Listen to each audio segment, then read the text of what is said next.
I can't put it any better than that. Nice.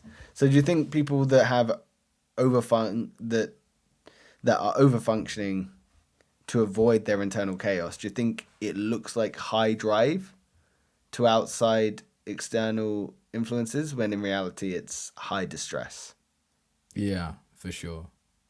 I think, well, you'd say to anybody, I worked 100 hours this week. Everyone will tell you, oh, you've worked hard. Without digging deeper, it's like, why did you work 100 hours?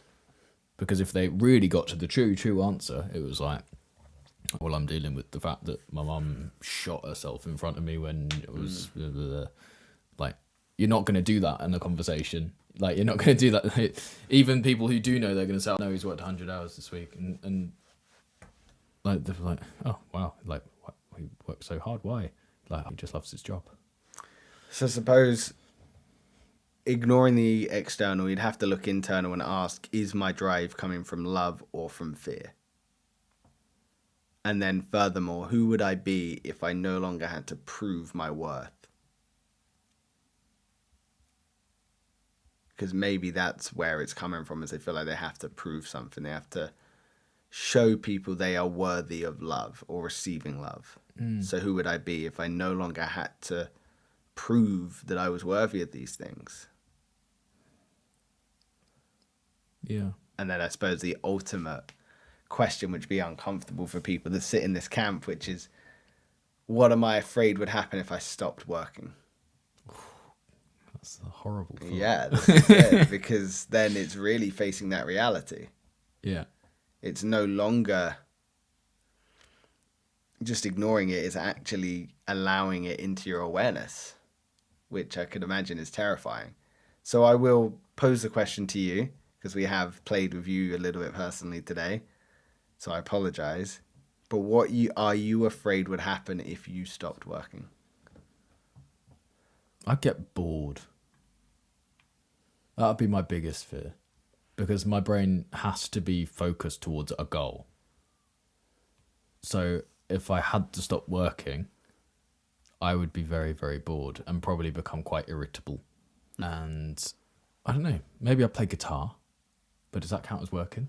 No? No? Cool. So I play guitar and yeah, I think I'd ruin everyone's life around me. Because you imagine the intensity that I go at YouTube with. Now I've got nowhere to put that. So where does it go?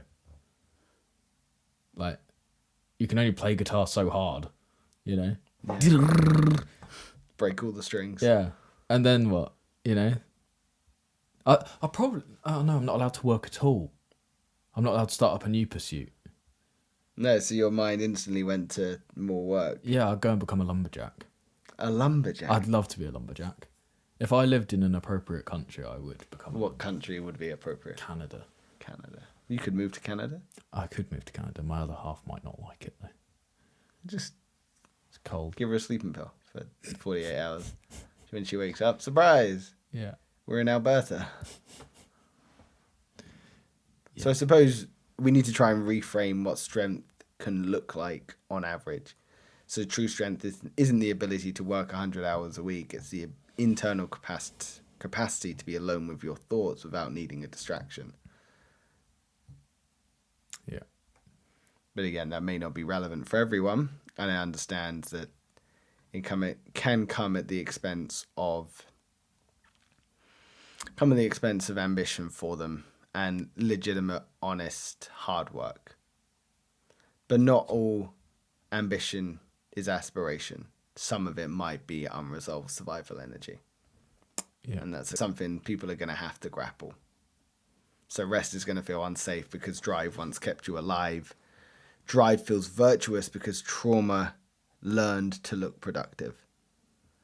But healing isn't necessarily losing ambition, it's just changing its source. So what if slowing down isn't giving up, but finally giving your nervous system to stand down? I have thought about going down to like 6 hours a day, just working.